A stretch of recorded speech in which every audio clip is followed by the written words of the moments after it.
السلام علیکم ناظرین، بدر منیر چودھری BMC لائیو لے کر حاضر خدمت ہے۔ آج ہمارے اسٹوڈیوز میں ہمارے مہمان ایک ایسی شخصیت ہیں جنہیں میں پاکستان کا سیاسی نصاب کہوں تو زیادہ اچھا ہوگا۔ بڑی بڑی سیاسی شخصیات کے ساتھ کام کیا، اپنا نام بھی بنایا، اور پاکستان کا ایک اعزاز اس وجہ سے ہے کہ ابھی روزنامہ جنگ میں جو کالم لکھتے ہیں بڑے ہی اچھے انداز میں پاکستان کے مسائل اور ان کا حل پیش کرتے ہیں۔ میں تمہید میں بہت کچھ بول سکتا ہوں، لیکن آج ان سے باتیں کرنے کو دل چاہتا ہے۔ ویلکم کرتے ہیں none other than Munir Ahmad Khan صاحب۔ بہت شکریہ صاحب، بہت شکریہ، کینیڈا میں کافی سالوں بعد آپ آئے ہیں۔ جی، میں 6 سال بعد آیا ہوں۔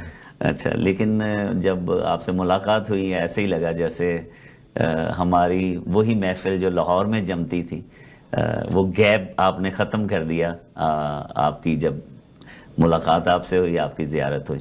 منیر احمد خان، آپ نے مختلف پلیٹ فارم پہ کام کیا۔ ابھی پاکستان کا جو بڑا تھنک ٹینک ہے National institute of political Education, اس کے چیئرمین ہیں۔ نوابزادہ نصر اللہ خان صاحب کے ساتھ آپ کو دیکھا، بے نظیر بھٹو صاحبہ کے ساتھ کام کیا۔ آپ نے پاکستان کی جمہوریت کے لیے ایک ایسا کام کیا ہے کہ جب تاریخ لکھی جائے گی تو کوئی تنقید کرے، کوئی تعریف کرے، لیکن منیر احمد خان صاحب کا نام ضرور پاکستان کی سیاسی تاریخ میں آئے گا۔ جو ایک شروع کرتا ہوں میں، تھوڑا سا پرانا ایک دور ہے، تحریک بحالی جمہوریت۔ وہ ایک نقشہ ہی الگ تھا، وہ لوگ الگ تھے۔ اب تو میرا نہیں خیال وہ نسل اور وہ جنریشن، وہ شخصیات موجود رہی ہیں۔ تو پاکستان میں جو نا امیدی ہے، یہ وہ وجہ ہے کہ وہ شخصیات نہیں؟ دیکھیں جی، نا امیدی تو میں اس کو ذرا بعد میں بات کرتا ہوں۔ جو آپ نے آغاز میں بات کی ہے نا، تحریک بحالی جمہوریت کی یا اس دور کی، نوابزادہ نصر اللہ خان کی، بے نظیر بھٹو کی، گزارش یہ ہے کہ اس وقت ہم جمہوریت کو لانے کی جدوجہد کر رہے تھے۔ اس وقت ہم ملٹری ڈکٹیٹرشپ کو ختم کرنے کی جدوجہد کر رہے تھے، اور یہ جو جدوجہد تھی نا، یہ امید تھی۔ صحیح ہے، یہ ایک ملک کے لیے امید تھی کہ اگر ہم اس ملک میں جمہوریت کو لانے میں کامیاب ہو گئے تو خوشحالی آ جائے گی۔ ہم انسٹیٹیوشن کو ایک راستے پر چلانے میں کامیاب ہو گئے تو خوشحالی آ جائے گی۔ آپ یقین کریں کہ لوگ کہتے ہیں جی نوابزادہ نصر اللہ خان صاحب، جمہوریت آ گئی تو کیا میرا پیٹ بھر جائے گا؟ وہ آدھا گھنٹہ کی تقریر کر کے ثابت کرتے تھے کہ ہاں پیٹ بھر جائے گا۔ وہ کہتے ہیں اکنامک کا جمہوریت سے کیا تعلق ہے؟ تو ہم لوگ ثابت کرتے تھے کہ ہاں تعلق ہے، جمہوریت ہوگی تو معاشیات ٹھیک ہو جائیں گی۔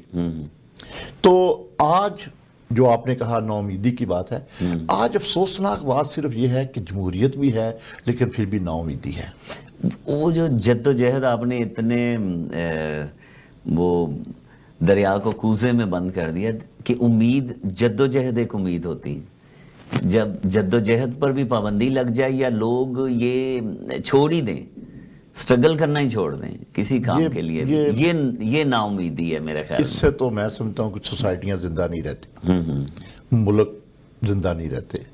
ایک پولیٹیشین میں جو میں ہمیشہ کہتا ہوں کہ سوسائٹی کے بہت سے طبقات ہیں، ہر ایک کا اپنا اپنا رول ہے۔ ڈاکٹر کا رول ہے، اس نے مریض کو دیکھنا ہے۔ انجینئر کا رول ہے، اس نے اس کے مطابق کام کرنا ہے۔ میڈیا کا رول ہے، اس نے جو سچ ہے وہ بتانا ہے۔ لیکن پولیٹیشین کا رول جو ہے، اگر میں اللہ تعالیٰ مجھے معاف کرے، وہ پیغمبروں جیسا ہے۔ وہ خواب دکھاتا ہے اور اس خواب کے لیے جدوجہد کرتا ہے، تعبیر کے لیے جدوجہد، اس کی تعبیر کے لیے جدوجہد کرتا ہے۔ اچھا، میں ان کے اس خوابوں پر زندہ رہتا ہوں، میں اس امید پر اس کے ساتھ چلتا ہوں کہ بھئی کل کو میرا مستقبل یہ ہوگا۔ ہاں، یہ نہیں ہے کہ وہ مجھے وہ دھوکہ دے رہا ہے، میں ان کو شمار نہیں کر رہا کہ ایک ایسا پولیٹیشین جو آپ کو کر ہی چیٹ رہا ہے، اس کو تو پولیٹیشین میں سچی بات مانتا ہی نہیں ہوں۔ لوگ کہتے ہیں جی پولیٹکس میں سچ نہیں بولتے، میں سمجھتا ہوں سچ کے علاوہ ہو ہی نہیں سکتا کچھ۔ آپ لوگوں سے کھیل رہے ہیں، آپ ملک کے ساتھ کھیل رہے ہیں، اور یہ پولیٹیشین ہی ہے جو ملک کو آگے لے کر چلتا ہے، اور وہی ایک امید پیدا کرتا ہے، اور اس کی تعبیر کے لیے وہ اپنی جان کی بازی بھی لگا دیتا ہے۔ صحیح۔ اچھا خان صاحب، آپ کا تعارف جو ہے وہ مجھے تو پتہ ہے، لیکن اوورسیز میں لوگ آپ کو دیکھ رہے ہیں، اور ایسے پاکستانی جو ہیں جو ایک امید لیے بیٹھے ہوئے ہیں کہ یار ایسے لوگ بھی ہیں جنہوں نے اپنی زندگی کا آغاز سٹرگل سے کیا اور ابھی تک سٹرگل کر رہے ہیں، اپنی آپ تحریروں کے ذریعے، اپنی تقریروں کے ذریعے، اپنے انٹرویوز کے ذریعے۔ آرا والا سے لاہور کیا سفر تھا اور کیا سٹرگل تھی آپ کو اپنی ذاتی زندگی میں؟ کیا مشکلات آئیں، کیا آسانیاں آئیں؟ دیکھیں جی، یہ تو ایک انسان کی زندگی کا ایک لمبا سفر ہے۔ عارف والا کا رہنے والا اور ایک مڈل کلاس میں پیدا ہونے والا، میں سمجھتا ہوں کہ مجھے اگر اس سفر میں سب سے زیادہ میرے مرحوم والد نے میرا ساتھ دیا۔ عجیب بات تھی کہ لوگ ایک جب آپ مڈل کلاس سے تعلق رکھتے ہوئے بڑا مشکل ہوتا تھا کہ آپ یہ اس وقت عیاشی سمجھی جائے کوئی بندہ سیاسی کام کرے۔ مطلب مجھے یاد ہے کہ میں 3 اخبار پڑھتا تھا اس وقت، روز مشرق انواع وقت ہوتے تھے۔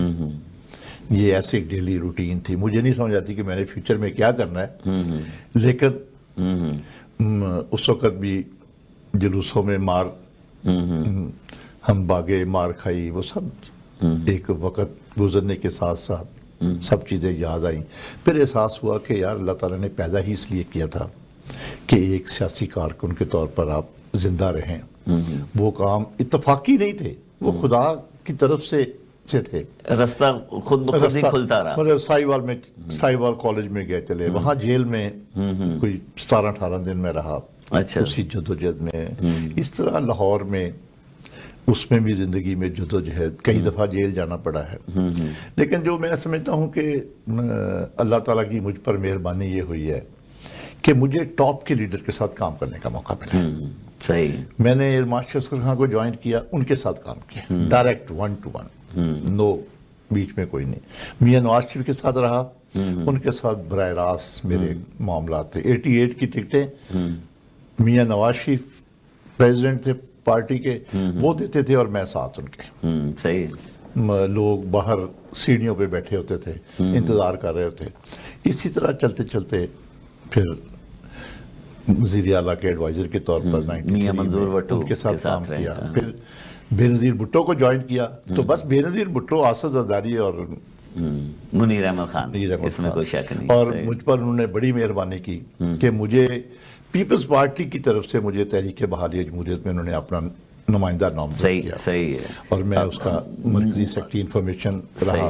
اور جو بڑا مشہور زمانہ، کچھ لوگ تو آج بھی تنقید کرتے ہیں، چارٹر آف ڈیموکریسی، ان کے بنانے والوں میں میں بھی شامل تھا۔ صحیح۔ اور جب لندن میں ہم نے اس معاہدے پر دستخط کیے تو میں بے نظیر بھٹو کے ساتھ تھا۔ تو یہ جدوجہد ایک سیاسی کارکن کے طور پر، اور آج بھی مجھے فخر ہے کہ میں آج بھی ایک سیاست کا طالب علم ہوں۔ اور لیکن پارٹی چھوڑ دی آپ نے پاکستان 2012 میں میں نے پیپلز پارٹی کیا وجہ کیا تھی؟ میرا کوئی اس طرح اختلاف والی بات میں نہیں اس میں کہوں گا، نہ میں اس چکر میں پڑھنا چاہتا ہوں کہ ماضی میں کوئی اپنے گلے شکوے بولنا شروع کر دوں۔ میں نے ایمانداری سے سمجھا کہ میں اب پیپلز پارٹی میں رہتے ہوئے کنٹریبیوٹ نہیں کر سکا، نہیں کر سکتا میں، مجھے وہ نظر نہیں آتی فضا جس میں میں کچھ کر سکوں۔ دیکھیں بدر صاحب، سکول سے لے کر 2012 تک جب میں یہ فیصلہ کر رہا تھا، میں ہمیشہ ہی ایک جد و جہد کی زندگی گزاری۔ پنجاب یونیورسٹی میں ہمارا اسلامی جمعیت طلباء سے مقابلہ تھا، میں نے ان کے مقابلے پہ پریزیڈنٹ کا الیکشن لڑا، لاء کالج میں نے ان کو ہرایا، ہیلے کالج میں نے ان کو ہرایا۔ تو خود مجھے ہروایا گیا، وہ ایک میں اس پہ نہیں پڑھ، لیکن میں سمجھتا ہوں کہ پوری زندگی ایک جد و جہد کی زندگی میں نے گزاری ہے۔ میں نے محسوس کیا کہ اگر میں اس جد و جہد کی زندگی کو سوسائٹی میں کنٹریبیوٹ نہیں کر سکتا تو کوئی فائدہ نہیں ہے۔ یا آپ اپنی جد و جہد کی زندگی کو داغدار نہیں کرنا چاہ رہے تھے؟ نہیں، میں اس میں نہیں میں بات کر رہا کہ داغدار، میں کہہ رہا ہوں کہ اگر میں کنٹریبیوٹ نہیں کر سکتا، صحیح ہے۔ میرا یہ احساس تھا کہ پیپلز پارٹی میں رہتے ہوئے میں اپنی سوچ کو اور اپنے ایکسپیرینس کو میں اس میں حصہ نہیں ڈال سکتا۔ تو اس کے بعد پی ٹی آئی کا دروازہ تو کھلا تھا؟ سر پی ٹی آئی کا دروازہ تو آج بھی کھلا ہے. اچھا، مطلب آپ کے بہت زیادہ ساتھی جو ہیں وہ پاکستان پیپلز پارٹی میں جو بڑے عہدوں پر رہے وہ پی ٹی آئی دیکھیں میں پی نظر ٹی آئی آتے کا دروازہ بھی کھلا ہے, مسلم لیگ نون کا بھی دروازہ کھلا ہے. وہ ہم دیکھتے رہتے ہیں سیاست کوئی بس ذہن کوئی اتفاق نہیں کر پا رہا. اچھا صحیح، کیا نون کا راستہ فیصلہ نہیں ٹھیک ہے؟ کر پا رہے آپ. نون کا راستہ ٹھیک ہے, اچھا پی ٹی آئی کا راستہ ٹھیک ہے. پی ٹی آئی کی طرف تھوڑا سا دیکھیں تو پھر کبھی مایوسی ہونے لگ جاتی ہے. اور جس طرح آج سیاست ہو رہی ہے اس میں خود کو فٹ نہیں سمجھ رہے آپ؟ لوگوں نے سیاسی پارٹیوں کی جو اہمیت ہے نا وہ بہت کم ہو گئی ہے. اچھا، شخصیات کی طرف چلی گئی ہے شخصیات سیاست کی طرف ٹھیک چلی گئی ہے. صحیح. پھر اگر میں پی ٹی آئی کو لوں, مجھے نہیں اس بات سے اتفاق کہ ایک ایسا تاثر قائم کیا جائے کہ جس پہ لوگ انتقام کی بو آ رہی ہو. اچھا صحیح. میں سمجھتا ہوں کہ آپ احتساب کے نام سے آئے ہیں, لیکن آپ کو یہ حق نہیں ہے کہ اگر آپ فیئر اکاؤنٹیبلٹی نہیں ہو رہی.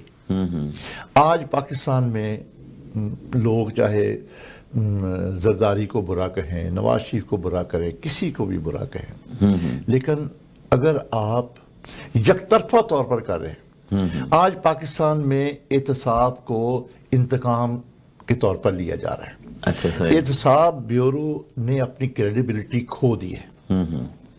تو یہ آپ مینٹلی یہ جمہوریت کا حصہ نہیں ہے. میری رائے میں احتساب کا کوئی تعلق حکومت سے نہیں ہونا چاہیے, اور احتساب کو کوئی یہ تاثر نہیں دینا چاہیے کہ آج اگر اس نے حکومت کے خلاف بیان دیا ہے تو دوسرے دن اس کی انکوائری شروع ہو جاتی. لیکن اصلی حکومت عمران خان کی ہے. ابھی آپ سمجھتے ہیں کہ عمران خان حکومت کر رہے ہیں؟ دیکھیں یہ Imran Khan elected prime minister ہے, سلیکٹڈ نہیں ہے. اگر وہ اپنی نااہلیت کی وجہ سے یا نالائکی کی وجہ سے اگر دوسرے اداروں کو کام کرنے کا موقع مل رہا ہے یا ان کو گائیڈ کرنے کا موقع مل رہا ہے تو یہ ہے بدقسمتی. یہ سلیکٹڈ کا تاثر اس لیے قائم ہو رہا ہے نا, وہ کام نہیں کر پا رہے کہ وہ ایک آپ گڈ گورننس ہی نہیں دے پا رہے, آپ مہنگائی نہیں کم کر پا رہے, آپ لوگوں کو روزگار ہی نہیں دے پا رہے. اگر آپ نے بڑے بڑے دعوے کیے ہیں اس کے نتیجے میں کچھ نکل ہی نہیں پا رہا تو پھر سلیکشن کا تانا تو لیکن لگے گا. عمران خان کے جو چاہنے والے ہیں وہ یہ کہتے ہیں کہ جی خان صاحب دیانتدار, ایماندار, اچھے آدمی ہیں, ان کو ٹیم وہ نہیں ملی. یہ بات درست ہے؟ سر ٹیم کو سلیکٹ کرنا تو لیڈر کا کام ہے نا. اگر لیڈر نے ٹیم سلیکٹ صحیح نہیں کی تو یہ بھی اس کا فالٹ ہے.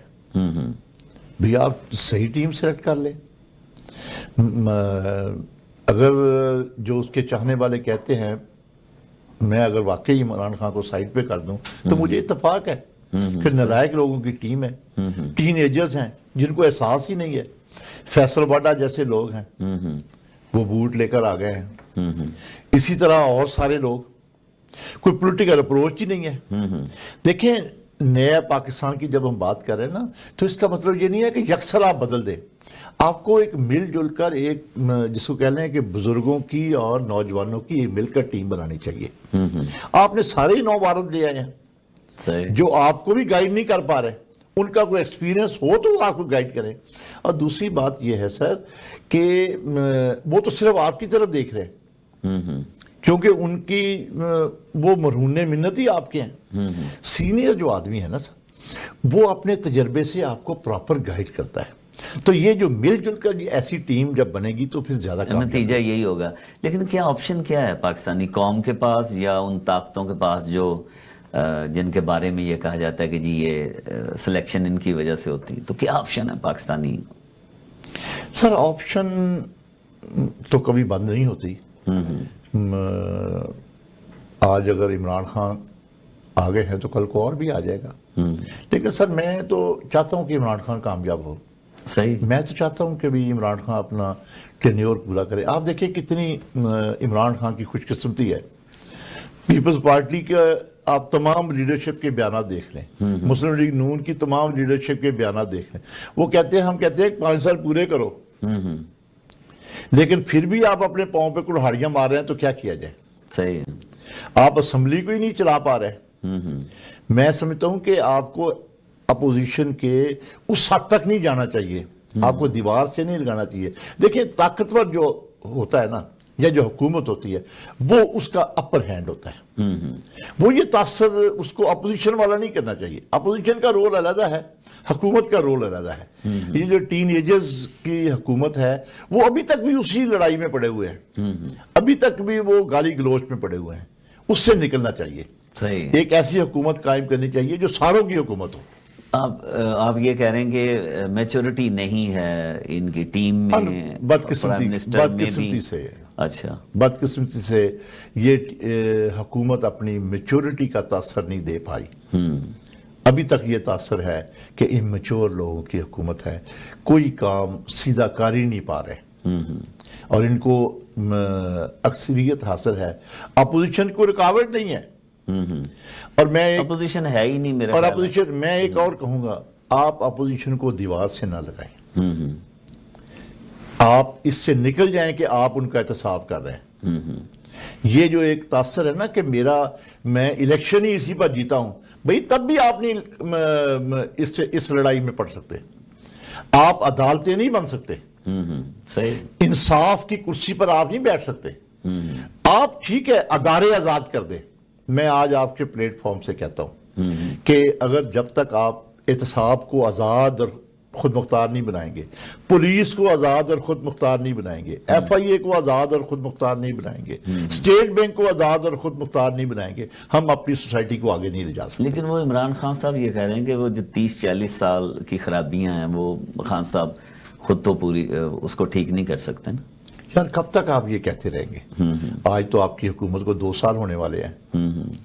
یہ بدقسمتی سے ہر آنے والی حکومت پچھلی حکومتوں کو کہتے 5 سال پورے کر لیتی ہے. بند کریں یہ بات. آپ پازیٹیو راستے بتائیں قوم کو. میڈیا بہت بڑی ٹیم ہے ان کے پاس, اور یار آپ قوم کو بتائیں کہ ہم نے یہ 1.5 سال میں یہ کیا ہے. آپ کمپیریزن کریں کہ پچھلی حکومتوں نے یہ کیا تھا اور میں نے یہ کیا ہے. پازیٹیو اچیومنٹ پہ بات کریں نا, مجھے احساس دلائیں کہ میں نے بہت کچھ کیا ہے. کیسی بدقسمتی ہے کہ یہ لوگوں کو یہ احساس ہی نہیں دلا سکے کہ میں نے ان 18-19 مہینوں میں ہم نے یہ پازیٹیو سٹیپس لیے ہیں. اتنی بڑی ٹیمیں ہیں ان کی, لیکن مجھے عام آدمی کو یہ پتہ ہی نہیں کہ کیا کیا ہوگا بہت کچھ. صحیح. اچھا خان صاحب یہ بتائیے کہ آپ, میں 3 بڑی شخصیات کے نام لینا چاہوں گا کہ نوابزادہ نصر اللہ کہ آپ کافی قریب رہے اور جمہوریت کی بحالی کے لیے خاصی جدوجہد کی. نوابزادہ نصر اللہ کے جانے کے بعد کوئی پاکستان میں کیا اتنا قحط پھیل گیا ہے سیاست کے جو صحیح شخصیات تھیں, کوئی ایسی ان کے پائے کی یا ان کے ٹریک پہ کوئی چلنے والی کوئی شخصیت نظر آتی ہیں آپ؟ دیکھیں جی, نوابزادہ نصر اللہ خان ایک بہت بڑی شخصیت, ہمہ جہت تھیں, بہت بڑا ویژن تھا. میں سمجھتا ہوں کہ ان کے جانے کے بعد افسوس سے میں کہہ رہا ہوں کوئی ان کے پائے کی, ان کے قریب بھی کوئی شخصیت پاکستان میں نہیں ہے. کوئی ایسا بندہ موجود نہیں ہے جو اتفاق رائے پیدا کر سکے اس ملک میں. یہ نوابزادہ نصر اللہ خان تھے. اگر آپ کو یاد ہو کہ ہم نے یہ تحریک بحالی جمہوریت سے پہلے ایک جی ڈی اے, ایک نیا رائس بنایا, بالکل صحیح. اس میں عمران خان صاحب بھی تھے, اس میں طاہر القادری بھی تھے, اس میں اسد یار ولی بھی تھے. یہ صرف نوابزادہ نصر اللہ کا کام تھا کہ اس نے سارے لوگوں کو آج یار اکٹھے. اور سب سے زیادہ ضرورت ہوتی ہے حکومت کو لوگوں کو چلانے کی. میں مطلب افسوس سے کہوں گا بار بار کہ یار حکومت کو لوگوں کو ساتھ چلانا چاہیے, اپنی اپوزیشن کو کم سے کم کرنا چاہیے. یہ دن بدن اپنی اپوزیشن کو زیادہ سے زیادہ بڑھا رہے ہیں. یہ حکومت چھوڑے, یہ ملک کے مفاد میں نہیں ہوتا. کچھ ایسی شخصیات سے امیدیں تھیں جیسے اعتزاز احسن, لیکن ان سے بھی ان کے جو بیانات ہیں یا جو ان کی سیاسی سرگرمیوں سے بھی لوگ ان کی شخصیت سے میچ نہیں کرتے, لوگ یہ کہتے ہیں. نہیں, آپ کی بات درست ہے. میں سمجھتا ہوں اعتزاز احسن صاحب بہت بڑی شخصیت تھے اور آج بھی ہیں, لیکن مجھے آج تک نہیں سمجھ آئی کہ وہ میری رائے میں وہ غلط ٹریک پہ ہے. ان کو ایک اتفاق رائے کی بات کرنی چاہیے. ان کو اس طرح یک طرفہ طور پر درست سمجھتے ہوں گے وہ. ایک ایسا لیڈر بننا چاہیے جس پر ساروں کا اتفاق ہو. اعتزاز احسن ایسے تھے صحیح. لیکن ان کے بیانات اور ان کے جب کلثوم نواز پہ انہوں نے بیان دیا، اب وہ نواز شریف پہ اس ٹریک پہ لوگ نہیں پسند کرتا. صحیح، بالکل صحیح. آپ نواز شریف کے بھی قریب رہے اور بے نظیر صاحبہ کے بھی. ان دونوں شخصیات میں کیا بنیادی کیا فرق ہے؟ دیکھیں، بے نظیر بھٹو ایک بڑی ویژنری لیڈر تھی، بہت دور تک سوچتی تھی. مطلب پرائم منسٹر ہاؤس پہ بیٹھے ہوئے بھی، دبئی میں بیٹھے ہوئے بھی، لندن میں بیٹھے ہوئے بھی، اس کو ایک عام کارکن کا فکر ہوتا تھا کہ میں نے اس کے لیے کیا کرنا ہے. یہ ایک اسی طرح ملک کو کس ہمت میں لے جانا ہے، یہ بے نظیر بھٹو کی ہر وقت سوچ میں بات شامل تھی. کنسنسس کے ساتھ لے کر لوگوں کو چلنا ہے، یہ اس میں ایک شامل تھا. میں نے سنا کرتا تھا، میں نے 96 میں پیپلز پارٹی جوائن کی. مجھے لوگ کہتے تھے کہ یار تم کس پارٹی میں چلے گئے ہو جہاں تو وہ بے نظیر کسی کی بات ہی نہیں سنتی. ہم نے اللہ کے سپرد کیا کہ چلے گئے ہیں، چلے ٹھیک ہے، دیکھا جائے گا. میں نے جا کر دیکھا کہ یہ بالکل غلط بات تھی. بے نظیر بھٹو ہر ایک کی بات سنتی گڈ لسنر تھی اس میں. لیکن اگر کوئی شخص، کوئی لیڈر بہت زیادہ ہی غلط باتیں اور فضول باتیں کوئی 1-2 منٹ کچھ زیادہ شروع کر دے، ان کو وہ پھر منع ان کو کر دیتے روکنا پڑتا تھا. صحیح. آپ مطلب غصہ آنے لگ جاتا تھا ہمارے جیسوں کو بھی کہ یار یہ کیا مطلب فضول سی بات ہو رہی ہے. اس وقت اگر بی بی اس کو روکتی تھی، یقین کریں 100% ہر بندہ چاہتا تھا کہ اب اس کو روکا جائے. تو یہ ایک تاثر نہیں تھا. نواز شریف کی حد تک بھی دیکھیں، آپ لاکھ اختلاف کریں، نواز شریف نے بھی ملک کے لیے کام کیا ہے. چاہے اس نے ایک رول ادا کیا ہے، ایک اویئرنیس پیدا کی ہے. آپ اس بات کو چھوڑ دیں کہ کوئی کہاں سے آیا تھا. یہ الزام بڑا آسان ہے لگانا. ڈیولپ کیسے ہوتا ہے بندہ، چاہے ایک فوجی کے گھر میں پیدا ہو، چاہے آپ کو سیاست کسی نے سکھائی ہو، لیکن یار آپ نے سیکھا کیا ہے. صحیح. اگر اس نے ڈکٹیٹرشپ کے خلاف لڑائی کرنا سیکھا ہے تو اپریشیٹ کرنا چاہیے. ضروری تو نہیں کہ جب آپ پلے بڑے تھے تو آپ اس وقت آپ کو جمہوریت ہونا چاہیے تھا.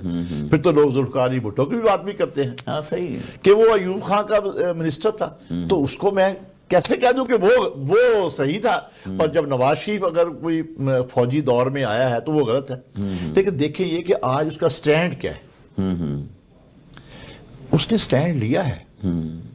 اس نے جس حد تک اس کی ہمت ہے اس کو سٹینڈ لیا ہے. ہمت جو آپ دے دی گئی تھی اس کی، لیکن پھر بھی ٹھیک ہے کسی حد تک کھڑے رہے ہیں. اور میں آپ کو یہ بتاؤں، جب تک ملک میں اپنی ہمت کی حد تک لوگ سٹینڈ لیتے رہیں گے، ملک چلتا رہے گا. صحیح. زرداری صاحب کی وجہ سے پیپلز پارٹی کی وہ مقبولیت خاص طور پہ پنجاب میں نہیں، ذمہ دار ہیں آصف علی زرداری؟ نہیں، میں نہیں سمجھتا. سچی بات ہے، اگر میں اس کو دیکھوں کہ اس میں آصف زرداری سے پہلے ہی جو لیڈرشپ تھی نا، محترمہ کے دور میں ہی اس نے لوگوں کو مایوس کرنا شروع کر دیا تھا. اچھا صحیح. لوگ مفادات میں پڑتے رہے. 93 سے 96 کی حکومت تھی نا جب، اس وقت کافی جو پیپلز پارٹی کی لیڈرشپ تھی اس نے لوگوں کو مایوس کیا. پنجاب کی لیڈرشپ نے فیڈرل منسٹر حلقوں کا منسٹر بن گئے. فیڈرل منسٹر ملک کا ہوتا ہے. صحیح ہے. وہ اس کو سوائے اپنے حلقے کے کوئی غرض نہیں، نوکری اپنے حلقے میں، ڈیولپمنٹ اپنے حلقے میں. اور مزید میں یہ کہوں گا آج بدقسمتی سے وہی رواج چل رہا ہے. اچھا صحیح. آج بھی وہی ہے. یہ تو وہ اس وقت وہ مایوسی شروع ہوئی ہے جس کے نتیجے میں پیپلز پارٹی پنجاب سے دور ہوتی گئی ہے. میں نہیں آصف زرداری کو ذمہ دار نہیں سمجھتے. منیر احمد خان صاحب، یہ جو تھنک ٹینک بنایا ہے National institute of political education, کیا کام کر رہے ہیں؟ دیکھیں، یہ ہمارا اس کا مقصد بنانے کا یہ ہے کہ ہم لوگوں کو یہ احساس دلا سکیں کہ جمہوریت ہی ہماری منزل ہے. ہم ایک جمہوریت کا ہم لوگوں کو سبق دے سکیں. ہم ایسے سیمینارز ہم نے کیے ہیں اور ہم کرنا چاہتے ہیں. ایسے لوگوں سے ہم نے کانٹیکٹ کیا ہے جو یہ تربیت دے سکے پاکستان میں کیونکہ جمہوریت رہی نہیں بہت عرصہ، اس میں لوگوں کو ٹرین کرنے کی ضرورت ہے، یہ اویئرنیس پیدا کرنے کی ضرورت ہے کہ جمہوریت بہت ضروری ہے۔ صحیح۔ اگر آپ اپنی پرائرٹیز میں دیکھیں تو میری رائے میں جمہوریت نمبر 1 پرائرٹی ہے۔ صحیح۔ جب جمہوریت آپ کی پرائرٹی ہوگی، اس کا مطلب یہ ہے کہ آپ کی پارلیمنٹ مضبوط ہے، اس کا مطلب یہ ہے کہ آپ کی عدلیہ مضبوط ہے، اس کا مطلب یہ ہے کہ آپ کا میڈیا مضبوط ہے، اس کا مطلب یہ ہے کہ آپ کی بیوروکریسی مضبوط ہے، اس کا مطلب ہے کہ آئین آپ کا مضبوط ہے۔ ایک جمہوریت کی تربیت سے آپ سارے اداروں کو مساوات ہے، لوگوں کو ان کا حق مل رہا ہے، لوگ ٹیکس دے رہے ہیں، تو میں سمجھتا ہوں کہ ہمیں ایسے اداروں کی پاکستان میں ضرورت ہے۔ پاکستان میں اور بہت سارے تھنک ٹینک بنے ہوئے ہیں جو فورن پالیسی پہ ہیں، پاک انڈیا پہ ہیں، پاک افغانستان پہ ہیں۔ ہم نے اس کی ضرورت کو محسوس کیا کہ ہم جمہوریت کی تربیت کے لیے ایک ایسا ادارہ بنائیں۔ پلیٹ فارم آپ نے دیا ہے لوگوں کو۔ خان صاحب، کالم لکھنے کا کیسا تجربہ رہا؟ کالم لکھنے کا اچھا تجربہ ہے کہ آپ اپنے خیالات کا اظہار بڑے بھرپور طریقے سے کر سکتے ہیں اور اپنی بات زیادہ لوگوں تک پہنچا سکیں۔ میں کیونکہ جب 2012 میں میں نے پیپلز پارٹی چھوڑی تو اس کے بعد پھر مجھے ہوا کہ میں کیسے اپنے حصہ ڈالوں، تو کیتھارسس کیسے کریں اور اپنا دل کا غبار کہاں نکالیں۔ نوائب وقت میں اس کا میں نے آغاز کیا، پھر آپ کے بھی دوست سعید آصف صاحب، انہوں نے میں سمجھتا ہوں سرپرستی کی اور مجھے موقع دیا، تو یہ سلسلہ اسی طرح جنگ میں سہیل وڈائچ صاحب کی مہربانی سے تو یہ ہمارا سلسلہ آج تک چل رہا ہے۔ تو لوگوں کا کیا فیڈ بیک آتا ہے، یا کبھی کبھار کوئی مشکل بھی آتی ہے؟ کیونکہ اب آپ کالم نویسی میں ہیں تو کئی لوگوں کو باتیں پسند نہیں آتی۔ نہیں سر، لوگوں کو پسند کا تو آپ فیصلہ نہیں کر پاتے۔ میں اپنے ضمیر کے مطابق ہی، کیونکہ اب میں کسی پارٹی کا نہیں ہوں تو اس لیے مجھے فکر نہیں ہوتی۔ اچھا، صحیح ہے کہ کچھ لوگ ناراض ہو جائیں۔ ہاں، مجھے جب میں پارٹی میں تھا تو مجھے پرابلم ہوتا تھا کہ میں نے اپنے پارٹی کی لائن سے ادھر ادھر نہیں ہونا۔